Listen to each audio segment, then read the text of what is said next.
नहीं बोलती। सुधा और राकेश के 3 बेटे थे।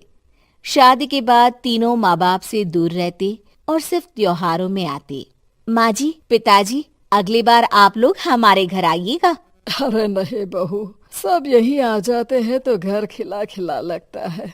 हाँ बहू, तू हमेशा बुलाती है तो जरूर आएंगे तेरे पास भी। हाँ हाँ, दीदी का घर बड़ा जो है, सब कुछ आपने शादी के बाद दीदी को ही तो दे दिया था। हमें भी दिया होता तो हम भी बड़ा घर लेते। क्यों सुनील? अरे नहीं, पापा ने सबको एक बराबर ही दिया है। छोटी बहू, क्या चाहिए तुम्हें, बोलो। वो आपके सोने की चेन वाली घड़ी है ना, वो अगर आप मुझे, तभी वहाँ मजली बहू भी आ जाती है। और मुझे ना आपका मंगलसूत्र, कितना लंबा, सुंदर और भारी भी है। अरे हाँ हाँ, तुम दोनों को ही दूंगी बहू, चिंता न करो। चलो अब खाना लगाओ, खाना खाया जाए। सभी मिलकर खाना खाते हैं कि पड़ोसन आ जाती है। अरे सुधा बहन, थोड़ी चीनी तो देना, घर में शक्कर नहीं है और मेहमान सर पर बैठे हैं। अरे छोटी बहू, चाची को शक्कर तो दे दो। अरे मजली दीदी, आप दे दीजिए ना, मैं यहाँ कम आती हूँ तो मुझे पता ही नहीं है कि सासू माँ सारी चीजें कहाँ रखती है। और तुम, मैं कौन सा यहाँ रोज शक्कर फाँकने के लिए आती हूँ, मुझे भी नहीं है पता। तभी बड़ी बहू हाथ में चीनी की कटोरी लेकर आती है। चाची, शक्कर आप लोगों का बड़ा सहारा है माँ जी और पिताजी को, वरना हम लोग तो यहाँ रहते ही नहीं। आप जैसे पड़ोसी हैं तो हम निश्चिंत है। और जीती रहे बहू, आप तो ये घर पड़ोस कम परिवार ज्यादा लगता है। सुधा अपनी बड़ी बहू को देखकर बहुत खुश रहा करती थी। वो उससे अक्सर घंटों बात भी किया करती, लेकिन दोनों दूसरी बहुओं का भी वो समझती थी कि शायद छोटी है, वक्त आने पर संभल जाएंगी। समय आ जाता है जब सभी को वापस जाना होता है। माँ जी, हम लोगों की फ्लाइट पहले है, हमें इजाजत दे। वो सास के गले लगकर चली जाती है। थोड़ी देर बाद छोटी बहू कहती है, माँ जी, मैं ना ये सोफे के कवर और चादरें ले जा रही हूँ, यहाँ तो ऐसी ही पड़ी रहेंगी। हाँ हाँ बहू, ले जा, और कुछ चाहिए तो बोल। और तो चाहिए बहुत कुछ, पर चलिए कोई बात नहीं, अगली बार ले जाऊंगी मैं। ऐसे ही मंजली बहू भी घर का बहुत सारा सामान ले जाती है। सभी के जाने के बाद सुधा राकेश से कहती है, घर कितना सूना लग रहा है ना। हाँ, और खाली भी। तुम्हारी दोनों बहुएं सब बटोर गई। अरे ठीक है ना, हम दोनों ही तो हैं, कितना सामान लगेगा, फिर उन लोगों की नई गृहस्थी, इतना मत सोचा करे। समय बीतता है। ऐसे ही हर साल त्योहारों में सुधा और राकेश के बच्चों की बहू आते और जाते वक्त ढेर सारा सामान पैक कर कर ले जाती। लेकिन कुछ ही सालों में सुधा का देहांत हो जाता है। पिताजी, आप यहाँ अकेले क्या करेंगे, हम लोगों के साथ चलिए। अरे नहीं नहीं बहू, इस घर में सुधा की यादें हैं, मैं उसे नहीं छोड़ सकता हूँ। अब तुम लोगों की माँ नहीं रही।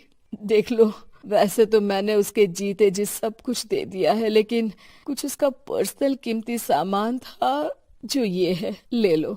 सामान में होती है एक घड़ी और एक मंगलसूत्र। माँ जी ने कहा था कि वो ये घड़ी मुझे देंगी। हाँ हाँ, पिताजी, माँ ने सबके सामने ये घड़ी सरिता को देने के लिए कहा था। उठा लो सरिता माँ की घड़ी। अब क्या था, छोटी बहू फट से घड़ी उठा लेती है। और पिताजी, ये मंगलसूत्र तो माँ ने मुझे ही देने को कहा था, याद है ना। वो सभी की ओर इशारा करती है। तू भी ले ले ये हार बेटा, कोई बात नहीं। मंजली फटाक से हार उठा लेती है। ससुर बड़ी बहू की तरफ देखते हैं। तुझे क्या दूं बेटा? पिताजी, माँ ने एक चीज मेरे लिए भी रखी है। सभी के कान खड़े हो जाते हैं कि आखिर सास ने क्या रखा होगा बड़ी के लिए। अरे माँ जी तो दीदी से प्यार भी ज्यादा ही करती थी, हमेशा उनसे बात किया करती। जरूर कोई बड़ी और अपनी प्रिय चीज दी होगी दीदी को। और देख लेते हैं ना, वरना तो हम भी बराबर का बंटवारा करेंगे। हाँ हाँ, कर लेना बंटवारा। लेकिन बड़ी बहू, बताओ तो, सुधा ने क्या रखा है तुम्हारे लिए?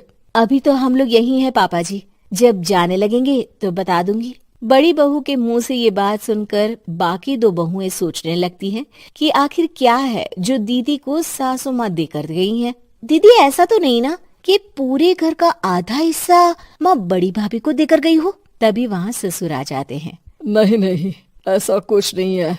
मकान तो तुम तीनों का बराबर से है।